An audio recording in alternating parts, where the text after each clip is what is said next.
அஸ்ஸலாமு அலைக்கும். இன்றைக்கி பண்ண போகிற ரெசிபி கடாய் பன்னீர். அது எப்படி பண்ணலான்னு பார்க்கலாம். 200 கிராம் நான் பன்னீர் எடுத்து இந்த மாதிரி கட் பண்ணி வச்சுருக்கேன். நீங்கள் நல்லா சாஃப்டான பன்னீர் வேணால் எடுத்துக்கோங்க. நெக்ஸ்ட்டு ஒரு பவுல் எடுத்துக்கோங்க. அதில் வந்து கர்ட் எடுத்துக்கோங்க. மஞ்சத்தூள் 1/4 டீஸ்பூன் இதில் ஆட் பண்ணியிருக்கேன். தேவையான அளவு மிளகாத்தூள் உங்கள் காரத்துக்கு ஏற்ற மாதிரி சேர்த்துக்கோங்க. நெக்ஸ்ட்டு மல்லித்தூள், நெக்ஸ்ட்டு கரம் மசாலா. இதை நல்லா மிக்ஸ் பண்ணிக்கோங்க ஒரு பேஸ்ட் மாதிரி. தயிர் ஆட் பண்ணால் தான் நல்லா டேஸ்ட்டாக இருக்கும். அதுக்காக தான் நான் தயிர் சேர்க்குறேன். உங்களுக்கு தேவைன்னா நீங்கள் ஆட் பண்ணிக்கோங்க, இல்லைனா ஸ்கிப் பண்ணிக்கோங்க. கலருக்காக காஷ்மீரி சில்லி நான் ஆட் பண்ணியிருக்கேன். ஸோ இதை நல்லா மிக்ஸ் பண்ணி வச்சுக்கோங்க.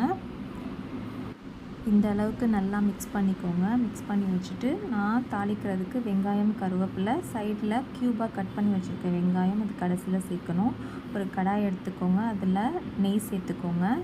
நெய் இல்லைன்னா நீங்கள் ஆயில் கூட சேர்த்துக்கலாம். இந்த கடாய் பன்னீருக்கு நெய் சேர்த்தா தான் சூப்பராக டேஸ்ட்டாக இருக்கும். இதில் 2 பட்டை, 2 ஏலக்காய், 2 கிராம்பு, ஒரு பிரியாணி இலை சேர்த்துருக்கேன்.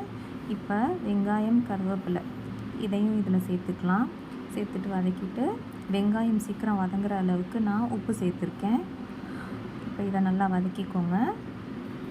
கலர் சேஞ்ச் ஆகிற அளவுக்கு நல்லா வதக்கிக்கோங்க. அப்போ தான் நல்லா டேஸ்ட்டாக இருக்கும். நெக்ஸ்ட்டு ஒரு சின்ன கடாய் வச்சுக்கோங்க. அதில் நம்ம க்யூபாக கட் பண்ணி வச்சுருந்த அந்த வெங்காயம் இதில் சேர்த்து வதக்கிக்கணும். அந்த வெங்காயத்தோட அந்த பச்சை வாடை போகணும். அந்த அளவுக்கு இதை நல்லா வதக்கிடணும். அப்போ தான் டேஸ்ட்டாக இருக்கும். இது கடைசியில் நம்ம பன்னீர் கூட சேர்க்கும் போது சூப்பராக இருக்கும். இது கூட நீங்கள் கொடை மிளகா இருந்தாலும் சேர்த்துக்கோங்க. என்கிட்ட இல்லை, அதுவும் நல்லா டேஸ்ட்டாக இருக்கும் கடாய் பன்னீருக்கு. ஸோ இப்போ வதங்கிருச்சு, ஆஃப் பண்ணிடலாம். இப்போ இந்த பக்கம் வெங்காயமும் வதங்கிருச்சு. மஞ்சத்தூள் சேர்த்துக்கிறேன். நெக்ஸ்ட்டு இது கூட கொஞ்சமாக ஜீரகத்தூள் ஒரு 1/4 டீஸ்பூன், மல்லித்தூள் ஒரு 1/4 டீஸ்பூன், மிளகாத்தூள் 1/4 டீஸ்பூன். ஏன்னா ஏற்கனவே நம்ம தயிர் கூட இதை சேர்த்துருக்கோம், அதனால் பார்த்து சேர்த்துக்கோங்க. உங்களுக்கு காரத்துக்கு ஏற்ற மாதிரி கூடிய குறைச்சி உப்பும் மிளகாத்தூள் மட்டும் சேர்த்துக்கோங்க. இப்போ இஞ்சி பூண்டு பேஸ்ட்டு இது கூட சேர்த்துக்கோங்க. சேர்த்துட்டு இதை நல்லா அந்த ஸ்மெல் மசாலா இஞ்சி பூண்டு போகிற அளவுக்கு நல்லா வதக்கிக்கோங்க.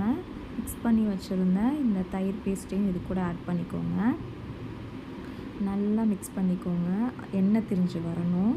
இந்த தயிர் ஊற்றினதுக்கப்புறம் இந்த கடாய் பன்னீருக்கு டேஸ்ட்டு ஃப்ளேவர் கொடுக்குறதே மெயின் இந்த தயிரும் இது முந்திரி, தக்காளி இது 3 மட்டும்தான். ஸோ நல்லா சேர்த்துக்கோங்க. சேர்த்துட்டு வதக்கிட்டு இப்போ எண்ணெய் திரிஞ்சு வந்துருச்சு. இந்த டைமில் நம்ம அந்த பவுலில் மிக்ஸ் பண்ணி வச்சுருந்த பேஸ்ட் இருக்குது இல்லையா, அதை வந்து இதில் ஆட் பண்ணிக்கலாம். அது அங்கங்கே நிறையா இருந்துச்சு, அதை வாஷ் பண்ணி ஆட் பண்ணியிருக்கேன். இப்போ நான் தக்காளி, முந்திரி ஒரு 6-7 முந்திரி சேர்த்துக்கிறேன். இது வந்து நம்ம ஆக்சுவலி தயிர் மிக்ஸ் பண்ணோம் அந்த டைம்லேயே இதையும் நம்ம அது கூட சேர்த்துருக்கணும், நான் மறந்துட்டேன். ஸோ நீங்கள் அந்த டைம்லேயே சேர்த்துக்கோங்க. சேர்த்துட்டு நல்லா அந்த ஸ்மெல் போனதுக்கப்புறம் கட் பண்ணி வச்சுருந்த பன்னீரை நம்ம க்யூபாக கட் பண்ணி வச்சுருந்தோம் இல்லையா, ஆனியன் அதை வதக்கணும் இல்லையா, அதையும் இது கூட சேர்த்துக்கோங்க.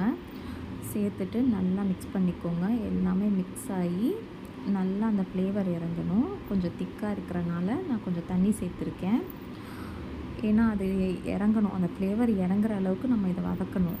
ஸோ வதங்கினோன்னே திக்காயிரும், அதுக்காக தான் லைட்டாக தண்ணி சேர்த்துருக்கேன். இப்போ எல்லாத்தையும் மிக்ஸ் பண்ணிவிட்டு அந்த டேஸ்ட்டு ஃப்ளேவர்லாம் இறங்குற அளவுக்கு மிக்ஸ் பண்ணிவிட்டு நம்ம மூடி போட்டு வச்சிடலாம். மூடி போட்டு ஸ்லோ ஃப்ளேமில் வேக வச்சுருங்க.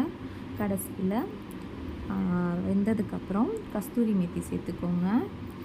ஏன்னா இந்த டிஷ்ஷுக்கு ஃப்ளேவர் கொடுக்குறது கஸ்தூரி மேத்தி இருந்தால் சேர்த்துக்கோங்க, இல்லைன்னா கொத்தமல்லி சேர்த்துக்கோங்க. கஸ்தூரி மேத்தி சேர்த்தா தான் நல்லா டேஸ்ட்டாக அந்த ரெஸ்டாரண்ட் ஸ்டைல் ஃப்ளேவர் கிடைக்கும், அதுக்காக தான்.